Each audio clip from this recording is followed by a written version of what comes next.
The best way to start working with ancestors, if you haven't already, is to find one positive one that you had a decent relationship with if you have contact with them. I think that when, just like any unseen spirits, like you don't want to just call in anything. And so you want to call in one that you recognize and one that you've got a positive relationship with.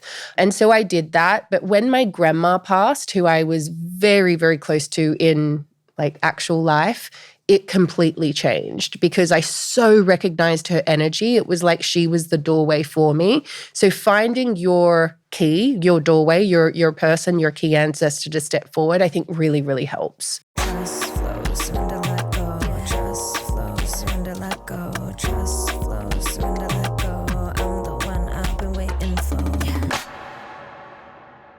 Welcome back to the HighestSelf Podcast. My name is Sahara Rose, and on this podcast, I love to take spiritual concepts and make them fun, grounded, modern, relatable, so they can actually serve your needs. Because to me, the spiritual journey is not about leaving your body or getting somewhere, but rather it's like being here with the earth, with the goddess, with the divinity that is already inside of ourselves. And one of my greatest gifts that I didn't even realize was a gift was channeling.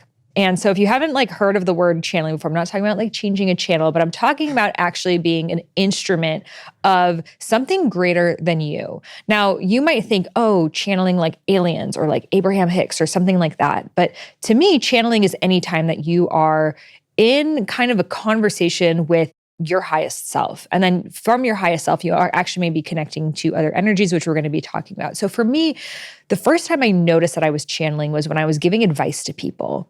I realized that all of a sudden it was like this wisdom coming through me that wasn't from me. And I would be like, damn, I should take my own advice. So have you ever had that you're serving someone the truth and you're just like, oh shit, I should have voice memoed that one. That's channeling right there. The next time I started to realize I was channeling was when I was writing my second book, The Idiot's Guide to Ayurveda. And I would just stare outside the window and my fingers would just be typing and typing and typing away. And it was all of this information coming through me. And at first it was things that I learned about in this lifetime, but that was a 450-page textbook. So I started channeling things that I haven't learned in this lifetime, like specific Ayurvedic information such as the gunas and the subgunas, which are, qualities that you would only know about if you studied ancient Ayurvedic wisdom, which were later fact-checked and part of the Charaka Samhita and ancient Ayurvedic science. So I was actually tuning into actual literal information that I never learned in this lifetime. And I was like, okay, something greater than me is coming through. The next time I realized I was channeling was here on this podcast, which I started 7 years ago. And sometimes I would be on a walk or, doing my dishes or something, and I would just think. And it was I was just getting all these ideas, a rush of ideas at once, which is what I call a download. And I would recognize when I was in these stream of consciousness, if I would just get on the microphone and talk it out, I would say things that I would have never come up with in my just cognitive, everyday mind. And people would tell me they would feel a shift when they were listening to those episodes. They could feel a frequency, or they would feel when I would tap in and out of that frequency within a conversation. Right now I'm being here with you, but I'm sure it will just show up in this conversation. And it feels to me like a universal truth that is beyond a perspective, but rather something that we can feel in our bones to be true. So from there, my channeling has more recently turned into music. I've shared my journey of, first, starting to DJ, because I never considered myself to be a singer or a rapper or anything like that, but I loved music. I was very connected to the energy of it. I grew up dancing. So it started with me DJing 4 years ago. But then this year, I start channeling melodies and drum lines and top lines and lyrics and composing actual music and learning music production and putting together songs. My first single dropped Trust Flow, the next one Divana, the next one Highest Self. And now I have a whole album coming out with 11 songs on March 8th for Women's Day. So that to me is the ultimate channeling, because I'm tuning into a frequency and I'm allowing myself to literally be the instrument for this frequency that I can kind of hear the melody in my head, but not fully. It's a dialogue. And as I am putting that into literal instruments, it's then informing me what wants to come next, what lyrics want to go with it. And I am just listening to this information that wants to be crafted through me. So I believe that we are all channels in different ways. Some people it's through their painting, some people it's through their nurturing and caretaking, some people it is through literal, channeling a being, star beings, ancestors. Abraham Hicks, Esther Hicks is a great example of channeling the group Abraham, and there's many different entities such as Seth, or you might channel the Arcturians. There are so many shapes and forms, which we're going to get to in this episode. But if you've ever had a feeling of flow, a feeling of something is coming through you that is greater than you, to me, that's what channeling is. So we're going to dive more into it in this episode with someone that you may know, Rebecca Campbell. You probably have seen her oracle card decks. They are all over the place. The Starseed Oracle, the Rose Oracle, all sorts of oracles. This queen is just like channeling not just oracle decks, but also books. And her and I actually, for the first time, met like a month ago. We went to Glastonbury together on her birthday. Like, what an amazing first meeting. And we were like doing ritual and ceremony and channeling Mary Magdalene and like healing for planet Earth. So I love this queen so much. You're going to love this queen. And without further ado, let's welcome Rebecca Campbell here on the Highest Self Podcast.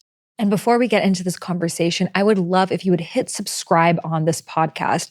This is the best way for you to stay tuned on future episodes, and it helps raise the vibration of the planet. So wherever you're listening to this podcast, hit subscribe and we'll keep the good juju flowing. Oh, yay. I want to listen to this episode. That was such a good intro. Well, you're on it, girl, so you get to listen. Let's see what comes through. Let's see. The beings are with us. So before we tap into some realms, what makes you your highest self? Beauty more than anything. Yeah. I think some people see beauty as like perfectionism or pretty things, but to me, it's like harmony. When you see something that's beautiful, it's just you kind of enter into like what the ancient Greeks called kairos time, soul time. And so, yeah, you just drop more fully in. That's what it is for me. How about you? I mean, first of all, I so agree with you on the beauty path. That has been my spiritual path for the past few years, especially the past year of like, I remember before someone asked me, they said there's 3 virtues.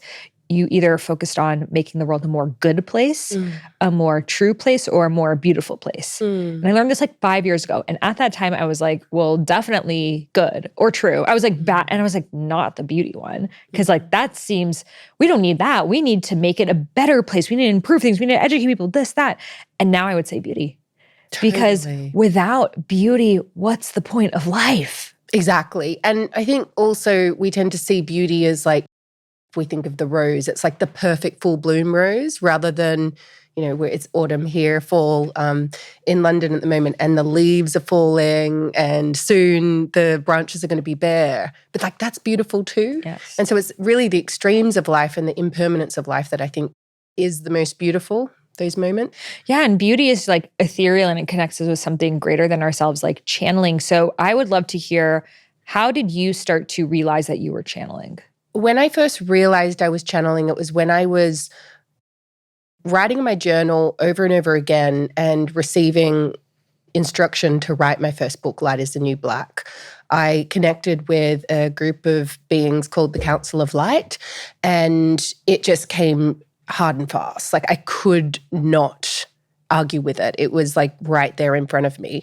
But looking back, I've done it since I was young. And I do think that we all have the capacity for it, just like we're all creative beings. I believe that there are creative ideas and concepts that are wanting to be born, and that, say the same group of guides may come to you or me, and the way we would express that creativity would be completely different because of who we are, our life experience, but also who we are as a soul, like our voice.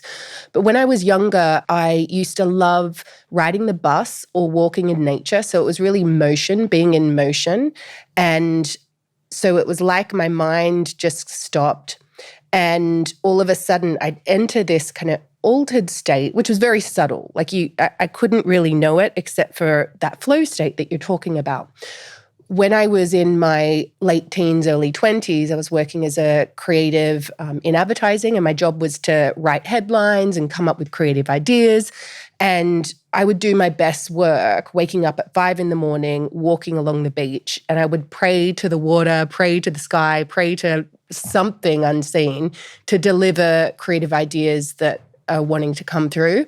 Then I'd go to work, ride the bus, sit in the little cubicle and just pretend to work because I could not come up with my ideas there.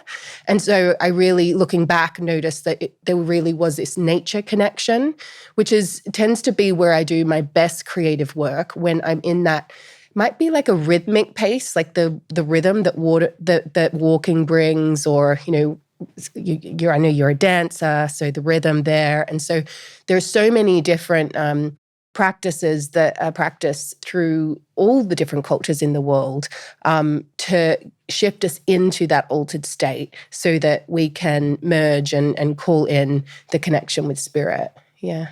I actually learned really interesting science that shows the reason why we feel more creative and in flow when we're walking is because it's balancing the left and right hemispheres of our brain, because we're literally stepping left, right, which is, you know, the left is connected to the right side, the right is connected to the left. So you're merging together your creative and rational. So you're able to tap into those creative ideas and birth them.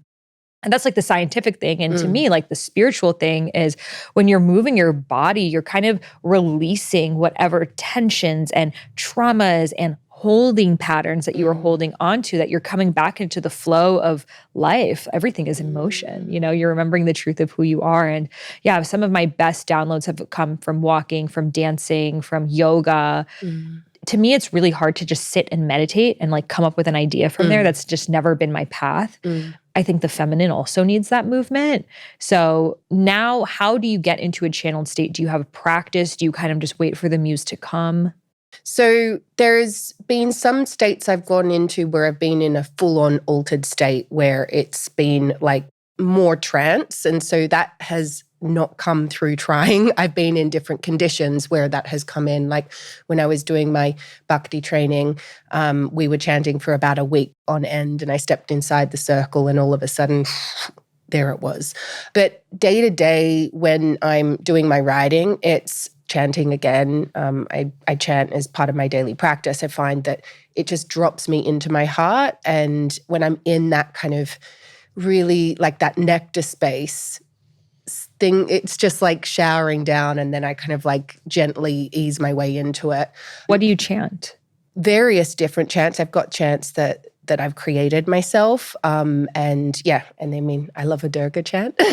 Can you share with us one of the chants that really work and can support listeners? Yeah. So this chant is one that I do particularly when I'm feeling like, you know, if you're kind of afraid to speak or afraid to share your voice, or you're feeling like maybe there's some ancestral patterns coming up, or just something that you feel trapped by.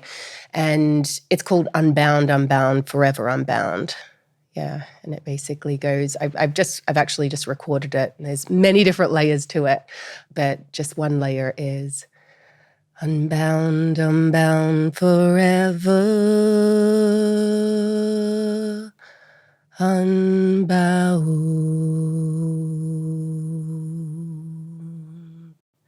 unbound, unbound, unbound.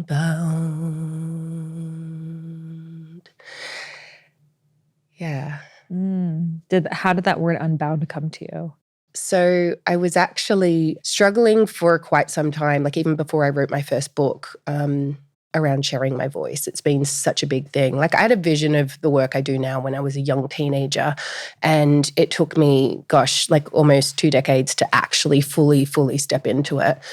And I'd always been fascinated by this thing called normative determinism, which I can talk about with your name being Sahara Rose. And so it's your name gives a clue as to what your life path is. So one of the things that the rose symbolizes is a symbol of the ancient goddess, which you definitely embody. And and so for me, my name Rebecca is Hebrew for to bind, basket, bound. And I really meditated on it. I could feel there was something in it, and I couldn't quite work out what it was. And then one day in meditation, this concept of bound, the feminine. And it was when I started channeling and working with the Magdalens that came when I first visited the Chalice Well, actually, that bound, unbound kept on coming over and over and over for me. And then I met my friend Megan Watterson, who is a Harvard scholar of Mary Magdalene. and we met in a hotel lobby. And it was like one of those catch-ups where you're like, you really like the person, but it's slightly awkward because you can't quite say the things that you want to say, but you're feeling this real strong connection. And she just says to me out of nowhere, do you want to go up to my hotel room and do ritual? Kind of like how we met. And so we did. And we did this really powerful ritual for each other. And my wish with her was, I want you to help me with this unbound.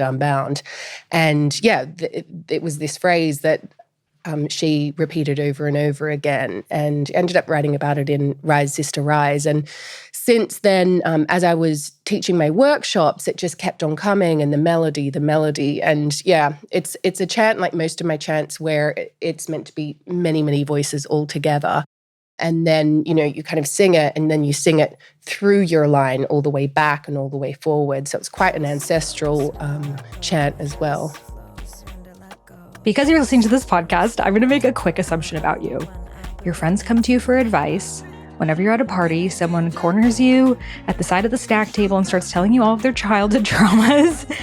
And you actually love diving deep into spiritual topics, and you have a really good way of communicating with people. So the best way to actually create a career doing this is through coaching. But I know a lot of people, they're like, I don't even know where to start. I don't even know what type of coach I would be. So I've created a quick, easy quiz to discover your unique coaching style. So there are 3 categories: the intuitive, transformational, or empathetic coach. So the intuitive one really works with your intuition. You're able to receive downloads. You just have insights about people. The transformational one has more of that fire energy. You love to keep it real and help people go through the deepest phoenix rising from the ashes moments in their lives. And the empathetic coach really loves to listen, hold space. They're very grounded, nurturing. So if you're curious which type you are, you can try my free quiz at quiz.highestselfinstitute.com.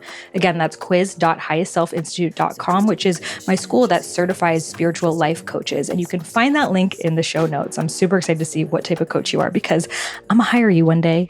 So trust your intuition, trust your inner wisdom, trust your inner guidance, close your eyes and listen. I love that. And it's so true that so many of us, the throat chakra is like a real block because of thousands of years of women being persecuted for sharing our voices cross-culturally, from the witch trials to throughout the Middle East, Africa, all parts of the world. So we have been binded, and we're unbounding ourselves. And I believe it's like ultimately who we are is we are channels. It's just what are the limiting beliefs and the blockages that we have. So you've mentioned a few times channeling like specific groups, beings, the Magdalens, this guardian council of light. How do you know who you're channeling?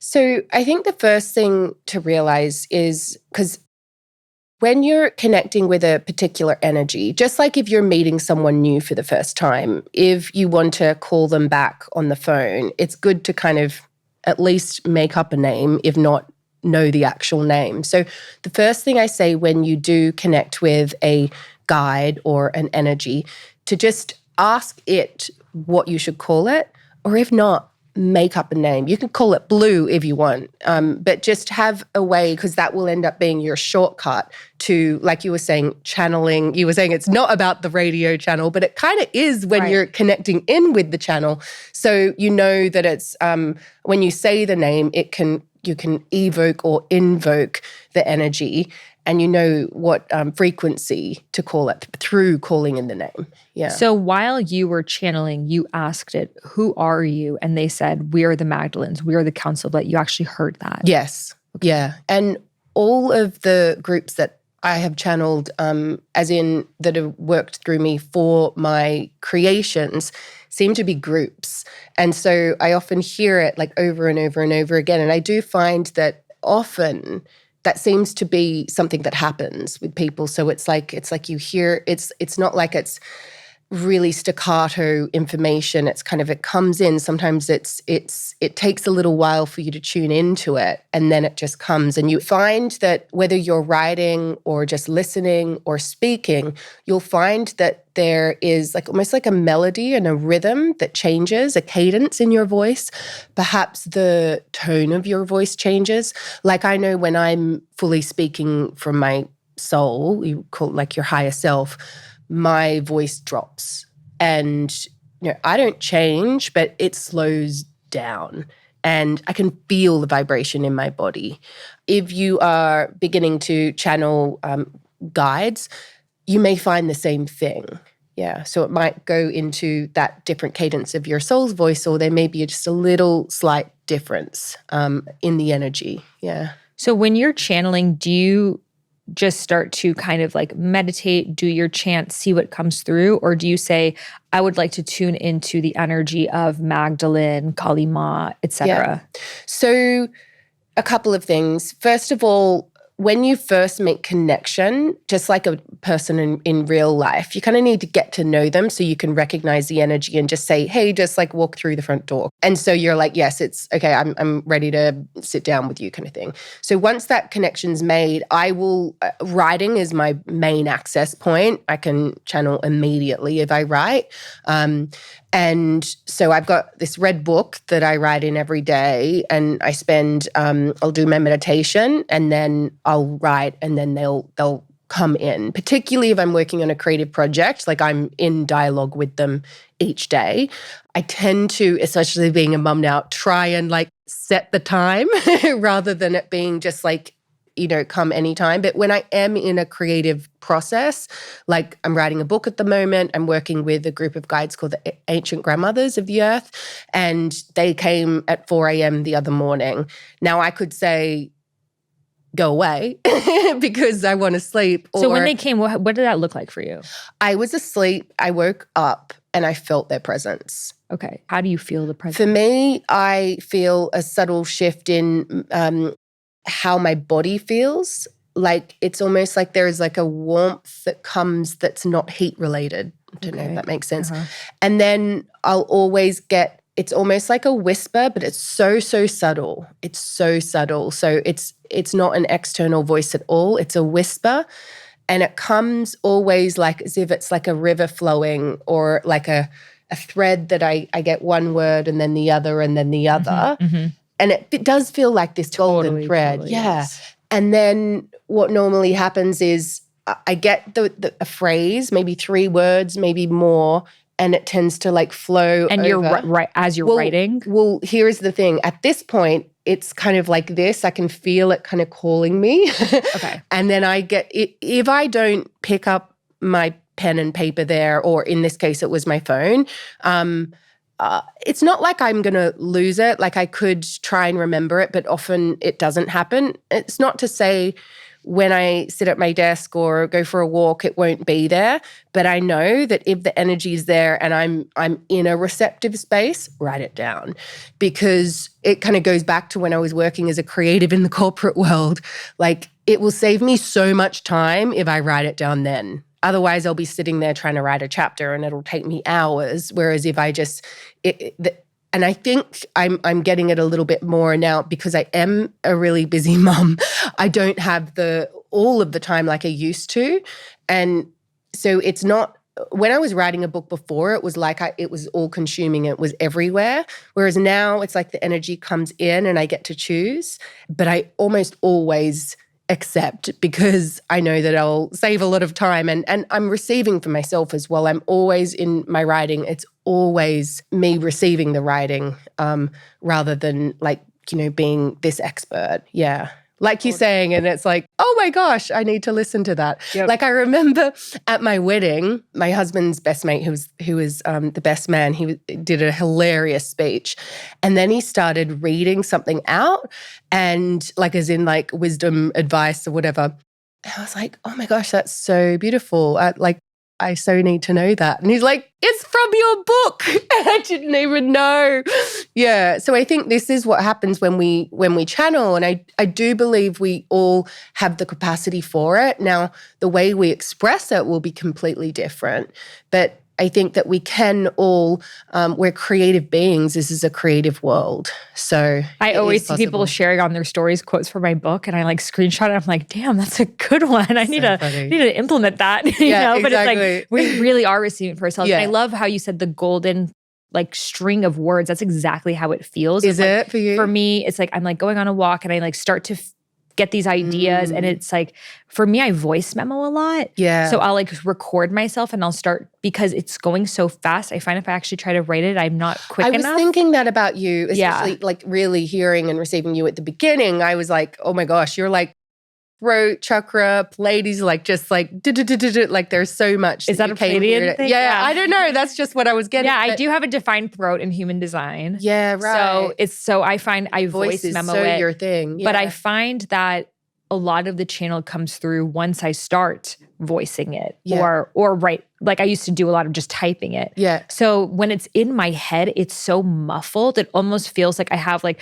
a bunch of string, but it's in my pocket and it's all kind of like lumped together and I can't really pull it out. And it's only when I start to take it out of my pocket that it starts to like clear the like knots and the webs and I start to actually like be able to read what it is. Totally. I love that you said that. And it's like whether it's intuition or creative ideas, like to me, they're kind of the same thing. They're from the same intelligent pulse of life. They're kind of pointless unless you act on it. It's like, it's embodiment, right? Like we didn't come here just to be in spirit world. We came here to be in matter, in physical matter. And if you have these bits of wisdom or intuition or creative ideas or the golden thread or whatever, it's really pointless unless we express it and act on it in some way. And it's frustrating. Oh my God. If you don't get it out in some way, Totally. I don't know. For me, I would just go crazy. I couldn't go on a Vipassana because I would get so many downloads and to not be able to write them down. Sometimes if I'm like out and I can't write it down, I'm like repeating it in my head again and again, which drives me crazy. Yeah. Or I say like, okay, I'm going to look at my thumb. Next time I look at my thumb again, I'm going to remember this. But it never works. No, because it's like a flow. Yeah, and it's like how you say it too. Yeah, and because it's not just the words, it's the frequency. And so I think that when I have, say, written down just a phrase and I'm like, because I'm sleeping or whatever, and I'm like, I'll remember this, that phrase will get me back there. I might be able to write off the phrase, but the energy's not there all the time. Yep. Yeah, it's interesting, isn't it? I find that with writing books, then I'll like have this expression. It's like a thought form of an idea. But then if you go back and you try to edit and put something else, it's like that thought form it's like a snowflake and it needed to be exactly that. So if you implant something that was not part of that channel, it's like it kind of ruins the flow. Yeah, that's so true. When I receive writing and I'm channeling, there's definitely like a rhythm I think the rhythm is part of it. And I know that, so grammatically, it's not always correct. I'm not talking like spelling mistakes or anything. I'm talking like, short sentences, for example, would be better with like colons and commas and, all of that. But mine are the longest sentences are they? ever. Yeah, right. When I'm channeling, Isn't that interesting? Well, mine are short. Like mine are like sometimes 3 words and then 5 words and then 3 and then 5 and then 8. And I find that sometimes that's totally how a council would speak. Yes, exactly. It's like, we said this. Yes, we said this. And we say it together now. And it is mine is like roomy. Oh my God, yes. It's like these mine's all poetry. Poetry. Yeah. Well, it's the voice of the soul. Yeah. Right? It's putting the unseen into form, which is impossible. And so you have to use poetry or words like that because you can't quite grasp it any other way. Well, I wonder, it's like who we are channeling. It's like who we're meant to become in this lifetime. It's like maybe your soul sees its highest expression as like a matriarchal council, and that's why you're tuning into these council like energies because that's you. And I'm obviously meant to be some type of poet artist. And so for me, I'm channeling that type of frequency. Like I'm curious to you when you see like Esther Hicks channeling Abraham. Do you see Abraham as like a separate entity or do you see it as part of her? Oh, that's such a good question. So obviously, like I can't comment on her specifically. I've never met her. So I'll talk about my own experience in that respect. So I see it as a consciousness. And it's a consciousness that is separate and connected. So it's both. And I think that when we are connecting in with an energy like that, so my version would be like the grandmothers or the Magdalens, it's a name to encapsulate a consciousness and an energy that I'm connected to and perhaps is rising within me. And there's two different parts. So there is invoking, which is like merging with, and then there's evoking, which is calling towards and say like, come, versus fully speak through me. So there's a subtle difference of the two. Mm-hmm. Yeah. Yeah, that like full body, almost trance channeling, which is what Esther does, where she doesn't even remember. Right. What yeah. happened. So it's the consciousness comes in. Yes. And that's kind of a lot of like what we saw in like the original channels, like Seth and, you know, in the 90s especially. To me, I wonder if it's because it was still such a new concept that it was almost like people were like, there's so much wisdom, this can't be me. And it's like, again, I don't know. The way that I see it as is like maybe the ego needed to create the separation because we can't feel like that's too wise to be me. So it must be this like other thing. It's really interesting because I think that we are in this age of integration. Right. So the awakening, I mean, I know people are still waking up. It's not like, oh, the awakening's over. It's still happening. It needs to happen, all of that. But we're not in our caves meditating. We're, you know, having kids and running businesses and all of that. And so it's tricky because I definitely have had two very significant experiences of trance, which was the merging with. So I have had that experience and I'm kind of exploring it a bit. I don't know if I want more of it or not. It's never been this thing that I've tried to have. It definitely has. And it does feel different, but it's a merging with. And when I've had those experiences, I can connect back to it. But in one of them, I was singing in different languages. I was like languages and like completely foreign to me, melodies I'd never heard. And I have chills as you say that. That's how I connected with the ancient mother and the, as in original, and all of the ancient grandmothers of the earth. And like, honestly, it's taken me about 7 years to unpack that experience and even begin to talk about it. And that one experience has ricocheted through my life. And now, every time I talk, the grandmothers are there. I can feel when they come in. People can feel when they come in when I'm teaching. There's a subtle shift. I don't need them to come into me in order for their presence to be here. But maybe having had that experience, it's easier for me to connect with them. I'm not sure. Right. But I don't think we have to. Yeah. It's interesting. And I haven't seen that much written on it. And because it's such an experience, an experiential thing. It's like, it's the mystic way, right? Yeah. Going direct. Yeah. Like I think when we have fully evolved into our full dimensional selves, we can channel absolutely anything. Right. Yeah. Because it's seeing the connection of everything. So good.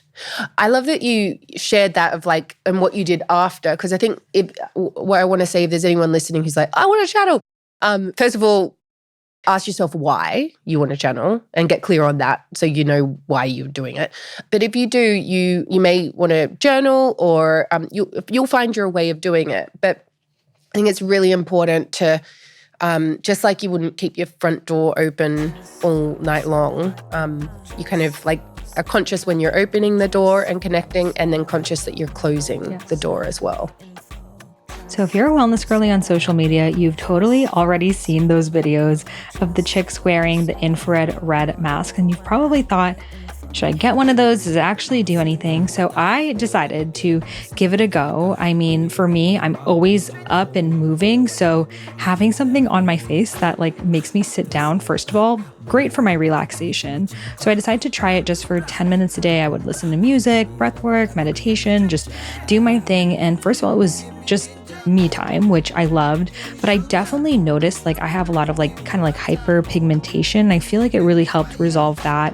My friend the other day was like, your skin looks so moisturized. I was like, ooh, thank you. So it's really good for wrinkles, fine lines. It's also really good if you have a sore jaw, eczema, migraines, acne, scar tissue, wound healing, razor burns, ingrown hair. I mean, this works with everything. So I love the Bond Charge red light face mask specifically because it's zero EMF radiation. It doesn't have any flickering in its light, which can actually throw off your circadian rhythm cycle. It's super lightweight and they have a 1-year warranty.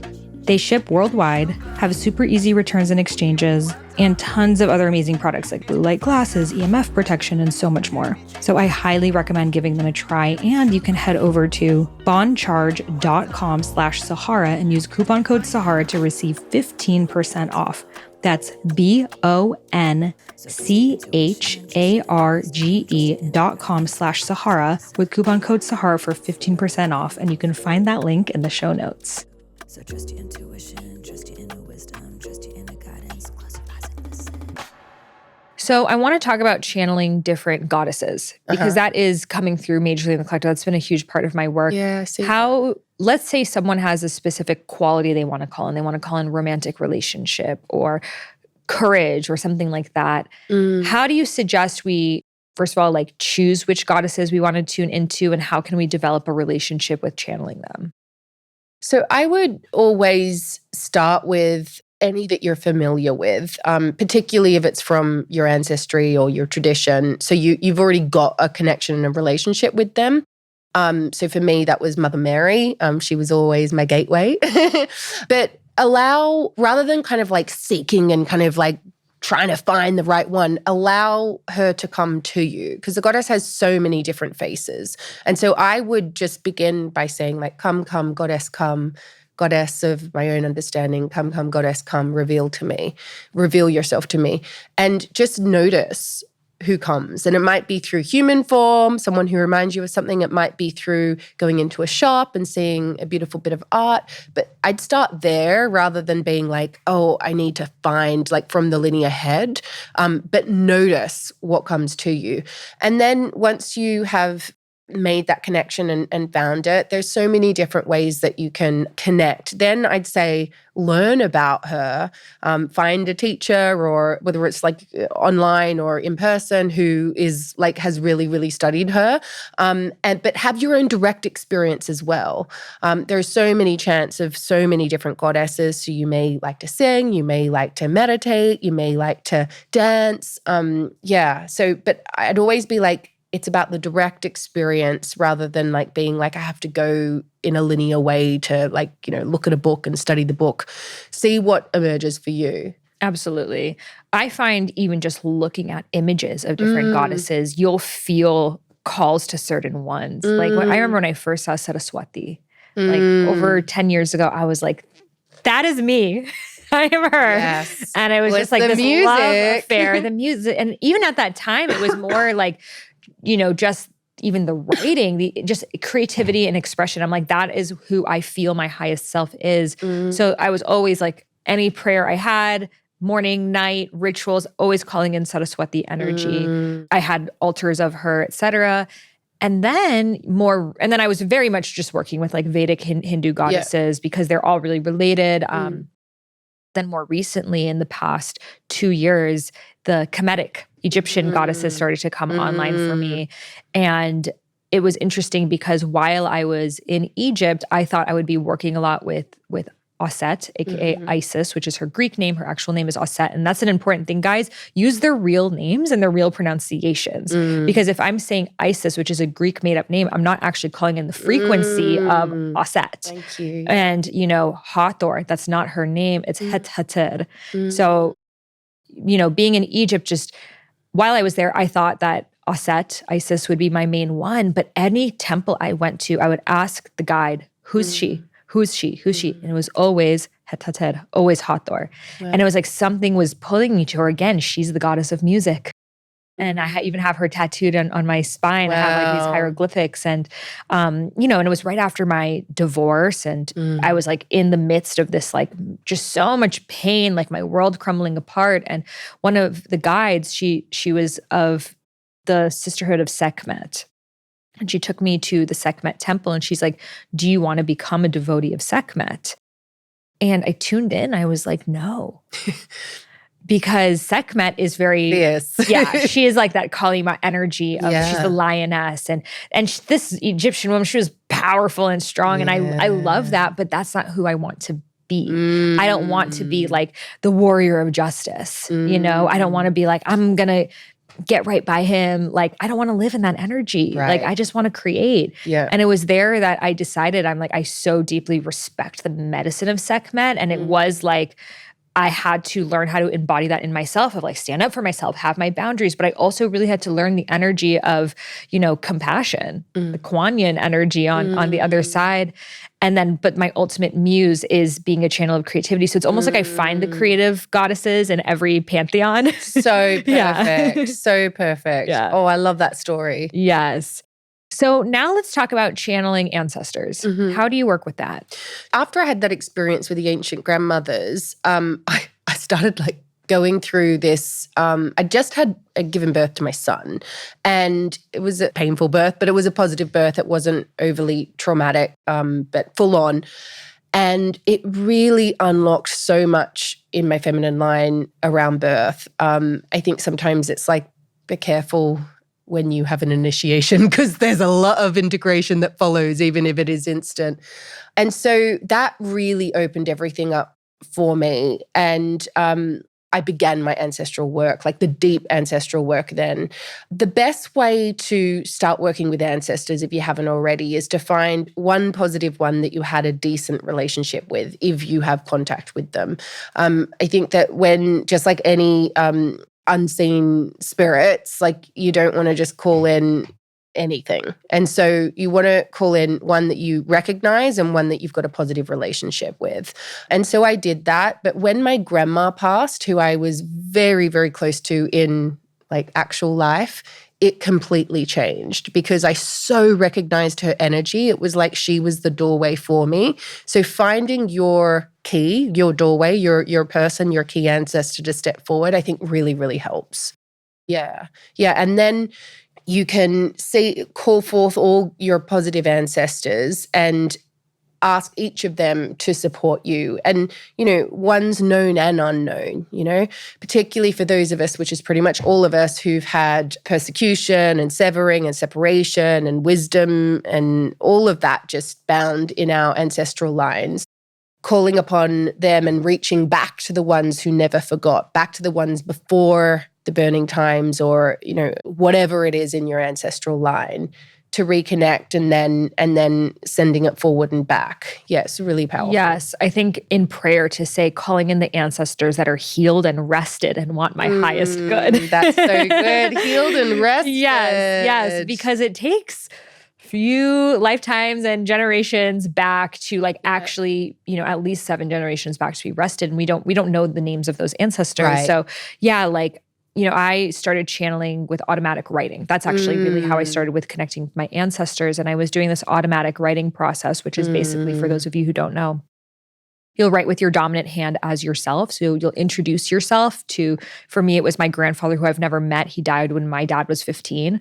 So I introduced myself, and then I used my non-dominant hand, which is my left hand. And then I start writing as if I were him. So at first I'm making it up, right? What do I think he would say? And then I would go back to my right hand and respond to my left hand. And I start to feel I'm getting into this trance-like state. And I'm noticing that my handwriting in my left hand is getting smaller and smaller and neater and neater. And I have big, messy handwriting, and it's so neat and pristine. And he's giving me this advice that it's not even super high truth wisdom advice. It was focus on businesses that you can generate a huge amount of. It was straight business advice, which he was a serial entrepreneur, totally would have given me that type of advice, and was telling me all this information about himself that I later fact checked with my dad, and it was true. So that was wow, I actually am tuning into this person, this frequency of someone that I've never met. However, when I'm working with ritual, I call him in, I thank my grandparents who have passed on. But if I'm doing deep work, I call in those ancient ancestors, because also there are some ancestors in our lineage that might not want our greatest good, or who had really traumatic lifetimes. I know for myself, I've had so much forced child marriage in my lineage that there has been a lot of anger towards men in my lineage. And so if I'm letting that guide my decisions, it's not going to be coming from a cleared place. So yeah, I think ancestral work, it's a lot of it is for me, ancestors are more for healing and understanding than channeling. 100%. Yeah. Yeah. So for me, I channel the ancient grandmothers Yes. who were the original, who were trying to heal us. Yes. But yeah, the ancestors, for me, it's all been all ancestral healing. I think that if you are feeling like, oh my God, there's a pattern in my ancestry that I really want to clear or whatever, like being really specific on what you're trying to heal, and then potentially finding someone in your line. It might be like, I've got like my mum's second cousin who, or maybe it's her first cousin, my second cousin, she visited Glastonbury and I shared this pattern that I had seen, which she didn't know about, and we sat at the well and she received all this information from her knowledge, like as in all these people in our family line who had experienced this pattern that I had no idea about. And together we did this ritual, and it was actually in the coming together of us. And I think her and her connection to ancestors that I didn't even know, this healing was able to happen. And so, like, be open to it working in mysterious ways, and even just voicing it to someone in your line living who, or a positive ancestor past, saying, I would like to heal this. If you are able to support me in any way in this healing. So being super specific when you're channeling is I think really important, particularly with ancestral work. Yeah, that's so powerful that you have someone in your lineage that is willing to do like healing and channeling. Oh my work. gosh, Like, I know. So powerful. And I had no idea. Yeah. She just kind of arrived in Glastonbury. I'm here for 2 nights. I'm like, great. Let's heal do some it. karma.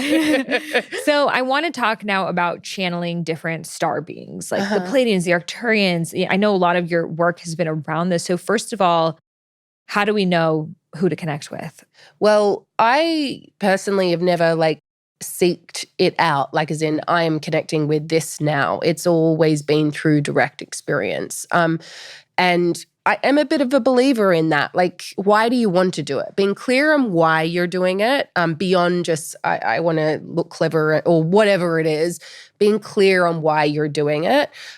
Always having the intention of highest good for myself, highest good for all is really important, particularly if you're using your willpower to do it. Like if you're using your willpower, other things can come in versus if you're genuinely called. Mm-hmm. There is a difference. And so, if you are connected to the stars, we all are, our bodies literally are, but if you do feel that calling to particular areas of the stars, trust where you're led, like let it be from within rather than outside of you.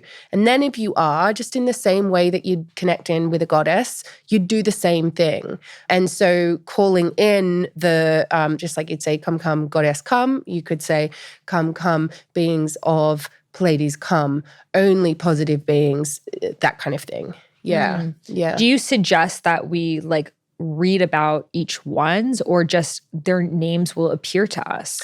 I would always recommend letting them come to you first. Okay.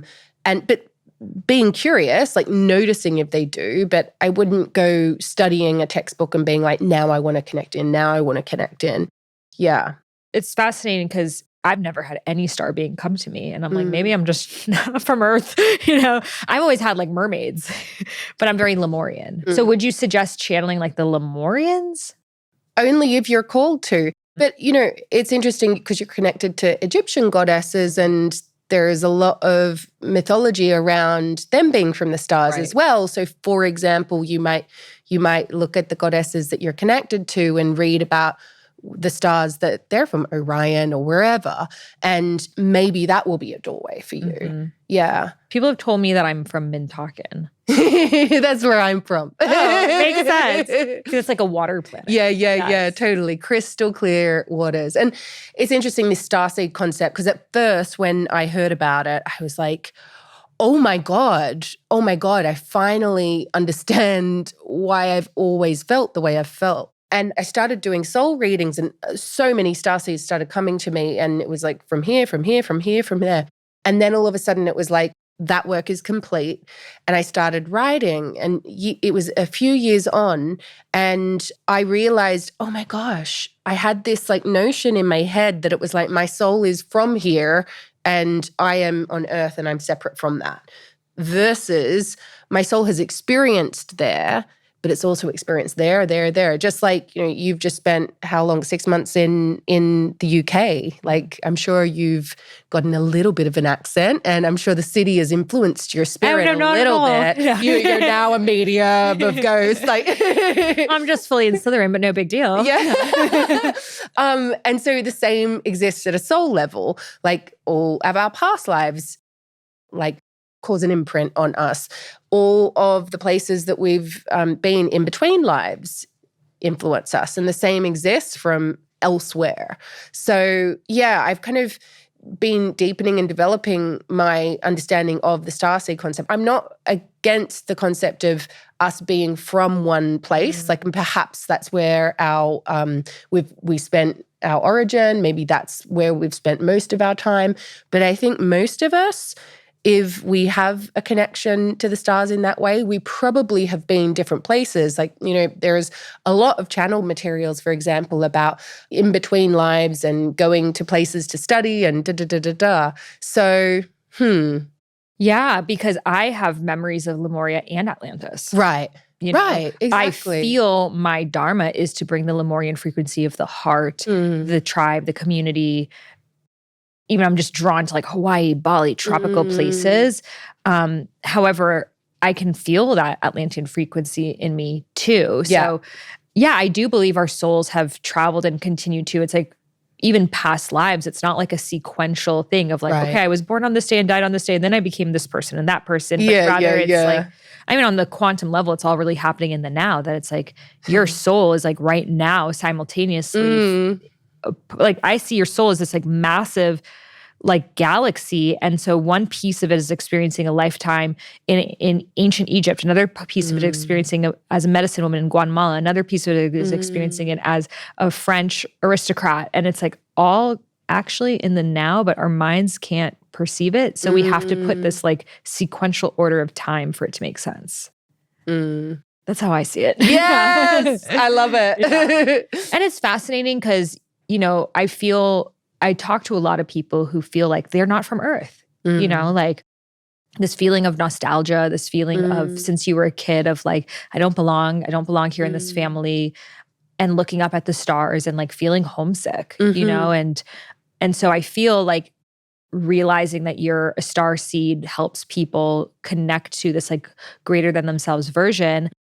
And then I think the next stage of that is like, you are a galactic human. Like, you are both, and it's not about like, get me back on Pleiades, but rather it's like your soul has experienced lifetimes in different dimensions, and you carry the memories and frequencies to share here in this beautiful planet that needs your vibration. Totally. And I think a lot of us have that longing, that homesickness, without being able to have the words around it. I think for a couple of reasons. I think that this period that we're in is a full-on period, and I do believe we came here like in waves, and it is like a very full-on period in that respect. I also have been receiving that many of us are incarnating in different places than what we would normally, and I'm talking about like different parts of the planet. And so we maybe feel a bit misplaced in that. And I think part of that is like clearing the ancestral lines. And so I think it's interesting, like in this age, like you're so doing it with your work of like reaching all over the world with your words, with your wisdom. And yeah, it's kind of like this, what I saw, I experienced this like moment before I was born, when I like was choosing my incarnation. And so it was like the personal mission. And then I was taken to this, it wasn't a room, but I don't know how else to describe it, where I connected with the Council of Light. And they gave us like this collective mission. And I was not alone. There were so many souls there. And yeah, and we kind of... That's where I recognize you. Yeah, exactly. Exactly. And it was like buzzy, like really exciting, and also like, oh, this is going to be a biggie. And yeah, and I chills. think, yeah. So I think that the starseed thing of the longing for the stars is accurate and true. And like when I created the starseed oracle, the number one thing, and Letters to a Starseed, that book, both of those books, I could have gone like, let's connect to all the different places that we're not now, but that our soul has been. But what I decided to do, it's like the whole theme is plant yourself here, seed yourself here, like commit to being here. Because particularly in this time when so much trauma is coming up and there's so many reasons to maybe not want to be here, like we gotta stay here. We gotta be here. And if we're just like looking just up at the stars all the time and wishing we were somewhere else, we're not being here at all. So, it's a challenge. Yeah, totally. And I think it's like different stages of life, you know? It's like when you have always been living this like mainstream conventional life, realizing that you are from the stars, that you are, and it's true. It's like not all, like I feel like in each family there tends to just be one. Yeah. You know, like the one, black sheep. Exactly. You say like the rainbow sheep. And so it's like having the sense of like, there is something about me that's unique and special, but then it's like, ultimately we're all unique and special. I feel like it serves a role, even all of these concepts of like, for me, I was very much working with the goddesses and I was like, I mean, I have a whole community, Rose Gold Goddesses. So every month I was writing like a 60-page ebook on the goddess and what she stands for and her altar and her things and her that. And I'm like, ultimately, it's about how I embody it. You know, it's not about knowing all the information and this and setting it up, but it's about like, am I and also what I realized too, it's like if you just take one quality and like spend the rest of your life really focus on that one quality, like that would be a lifetime's work. It's so true. Like when I did my herbalism training, the plants were just telling me to slow down. And I'm normally quite a prolific student. I love learning, but I was just like way behind and I was getting a bit concerned. And she's like, no, this is the way of the plants. Plants are telling you, like, take 5 years if you want. My teacher says to spend 5 years on nettle and then move on to your second nourishing herb. I'm like, oh my God, because it's just, again, it's that gateway. It's the one goddess or the one ancestor that steps forward, which is your window to connect in with this consciousness. Totally. Yeah. Yeah. And that's how we build relationship, right? That's how we like understand, for example, if you're channeling poetry, it's not like you do it one time. Okay, I channeled poetry, I'm done. Right. Like, that's just the start of your relationship with poetry. Now it's what type of poetry, what frequency, how do you put it into words? How does it want to move and express? I feel that sometimes, we like, in spirituality, we even move on to like the next shiny thing of like, ooh, well, my spirit guides and my this and my that and my that and my that. And it's like, ultimately, it's all you. You know, you in different forms, you experiencing yourself in different dimensions and spectrums. And I think that exact question that you had of like, why? What are we doing with this? So my last question is, a lot of people have questions around understanding who our spirit guides are. So how do you suggest we, even receive their names, any information about them? Yeah, like I said before, I'd just start with one. Don't try and get everything all together. Just start with one. And you can do it through, like I've got a free meditation you're welcome to download. It's rebeccacampbell.me/spirit guides. And so it's a soul journey that guides you to make connection with one spirit guide. So always start with one. Otherwise it's just so confusing because, it's very subtle energy. How many do we have? Well, some people say 6. Okay. I don't agree with this linear number. Do you see them like on our both sides? I see like all around. From my experience and reading for others, we tend to have around that number. Like there's a group, but some of them change as we maybe like take on a new calling, like making music. You probably connected in with a new guide. And same thing with me when I'm writing and teaching, I have groups of guides that work with me. But yeah, there are various different guides, but I just start with one. And once you've deepened your relationship with one, then you can continue going on as well. Another really, I find an easy way to work with guides is through connecting with the spirits of nature as well. So whether it's like maybe there's a tree that you really love or even just like a body of water, you can connect in with the spirits of the land there. So I find that so powerful. When I went to Glastonbury, the most powerful thing to me were those 2 ancient trees, Gog and Magog. Oh, yeah. Oh my gosh. They were so, because that's like, real ancient. Really, really ancient. And those trees have been tended to in reverence for hundreds and hundreds of years, if and not to more. me, nature, it's like alive, like a statue is like someone made it and it's like polished, and it's like you can give life to a statue by honoring it, giving it flowers, feeding it. That's why, in Hinduism, they're feeding their altars every day. In Bali, every single day, they make these beautiful like bamboo like rituals that they leave in front of every single store. So there is that. And that's why everyone, when they go to places like Bali in India, they have a spiritual experience. The spirits have been fed and tended to. Right. Right. But I find nature, it just naturally is that. Yes. So you go to a waterfall, holy. Oh my gosh, exactly. Or the desert, like all these things, they carry such unique wisdom. I've never experienced such downloads. It's so true. And I think there's a couple of reasons for that. One is the spirit of the place. But the second one is, I've noticed, I'm sure you'll notice as well, when you're in nature, you can probably hear your intuition stronger. And I believe that that's because nature doesn't really have a past or a future. Like, it's not thinking about the past or the future. And when we go into the beauty of nature, which is effortless to do, whether it's looking at a flower or the way the light's shining through a tree or, the pounding of the water falling, take a breath there, we'll enter into a state of awe. Now, when we're in a state of awe, we're having a mystical experience. It might not be changing our consciousness, as in like we might not be a completely different person straight after. That's a different type of mystical experience. But if you're at one with nature, you are in a state of awe. You're in a state of having a mystical experience. When you're in that state, you've connected to the intelligent pulse of life. And I believe that your soul is connected to that. And that's why the downloads come.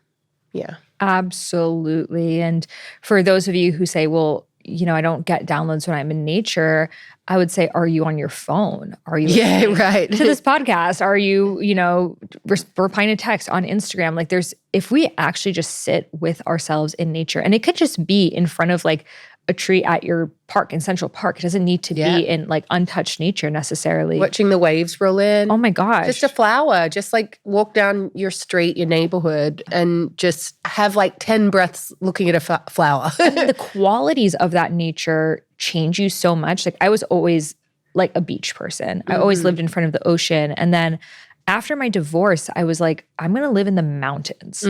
Because the mountains for me were like being my own masculine energy. Holding, exactly. And also something I had no prior memory of. Like I spent my whole relationship by the beach that I was like, I want to be in an environment that I don't have like previous like experience of. So I like lived in the mountains by myself, went really, really, really deep, like all the shadow work. But then the mountains and the water is so Lemurian. Right, very much so. So you're just like merging the two. Totally. But that makes sense that it was so transformative for you. It was. But then I went back to Miami where I used to live, and I went back to that same beach that I, spent like 2 years of my marriage. And I just like cried. And it was like all of this emotion that ocean brought back, And because of what is the ocean? It's like that energy in motion. And it was like bringing it back and, coming back to a same place that you had an experience as a new version of yourself too. I felt that was so transformational.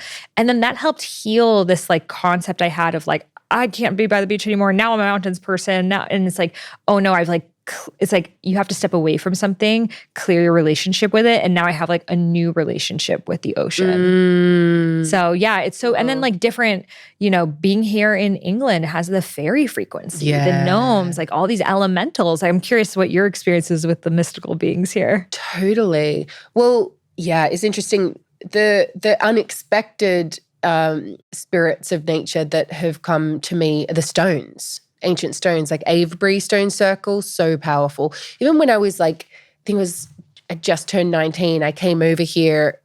I can't believe I did. Like I just went traveling on my own and found myself up in Scotland and parts of England and Ireland as well, really in these ancient stone circles and in front of these Celtic crosses. And I didn't realize it at the time, but I was retracing the steps of my ancestry and standing in front of all these sacred spaces that, stones, because they're so permanent, they're so ancient, we can connect to the ancients because it's the only thing that remains. I mean, you experience the, I was going to say man-made temples in Egypt, but who knows who created them. But yeah, it shows who was here before us, even if it is a mystery. Mm-hmm. So yeah, the stones for me have been very unexpected. And then, of course, the yew trees, Chalice Well, and in the White Springs that we went into, the waters there, like water, oh my gosh, like if you just begin to look into what water represents and the fact that life on this planet literally cannot exist in anything without water,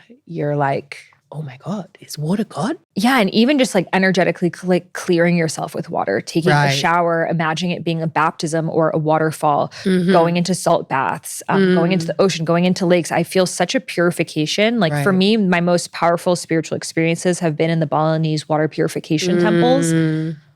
That healed me more than anything in my entire life. There's something about, it's like, first of all, that water, but just to be in reverence of, they have these, I believe it's like 14 different springs, and each represent clearing a certain layer of karma. So like ancestral karma, familial karma, like karma around not doing the right thing. And I mean, you not only experience, but you see other people like go through like these deep emotions that the water is like purifying and bringing up, and vibrationally you shift, like your DNA has shifted from being in that water. And it's like, because we are water. So it's like, we're recalibrating with that frequency. And I feel that that's like one of the biggest things we're missing in like cities and suburbs is like our water is like filtered with chlorine, and we don't have spring water. Like we don't have any experience with that. And for thousands of years, that's what we drink, that's what we bathed in, that's what we were in. It's our birthright. It's like taking a bird out of the sky or a fish out of the ocean, expecting it to be as healthy. Like that is how we're living because we're so disconnected from natural spring water and all elements of earth. So yeah, it's challenging because I even feel it too, like this like call back to nature, but then it's also, we have chosen to be in these like cities and in the matrix to bring the wisdom. So it's like that battle of like half of me is just like, peace, y'all, I'm going back. I know, I want to go just be with the flowers and the fairies. And then it's like, no, it's like me. I'm at the moment, it was so unexpected that we live in Glastonbury. I can't believe that we do, but we do. And I lived in London for 15 years almost, come back into the city and I'm like, yes, loving being in London. It's the push-pull, right? And I think you're definitely someone who seems to be led to different parts of the world, parts of even the land. Channeling where we're supposed to live. Exactly. It's all divinely guided. We're all just listening. So where can listeners connect with you and receive some of your free downloads and quizzes and things? Sure. Yeah, just head to RebeccaCampbell.me. And if you want to do the free spirit guides class and journey, just go RebeccaCampbell.me/spirit guides. And then I'm all over YouTube, Instagram, all of that. Yay. Well, thank you so much for coming on today. And I hope you gained so much from this episode. I love like nerding out on all the spiritual concepts because it's cool because we all come to our own understanding of these things. But then you talk to someone else who's like felt the same things and we're like, oh wait, we're not making this up. This is actually happening. So I hope this like helped you if you felt like you were channeling once and maybe you were questioning yourself, you were doubting yourself. Is this real? Like, trust us, like you're not alone and there's something there for you. And so if you love this episode, please share it. That's a beautiful way of bringing your community and your friends involved and sharing the word, raising the vibe of the planet. And leave a review for the podcast and I'll send you a free gift of my womb meditation, which is a meditation that allows you to connect to your sacred feminine womb center and receive her answers. So just take a screenshot of your review before you submit it and email it over to me at Sahara@IamSaharaRose.com. You can find that email and all of the links mentioned in the show notes. Thank you so much for tuning in. Be sure to subscribe and I'll see you in the next one. Trust your intuition, trust your inner wisdom, trust your inner guidance. Close your eyes and listen. Surrender, let go. So trust your intuition, trust your inner wisdom, trust your inner guidance. Close your eyes.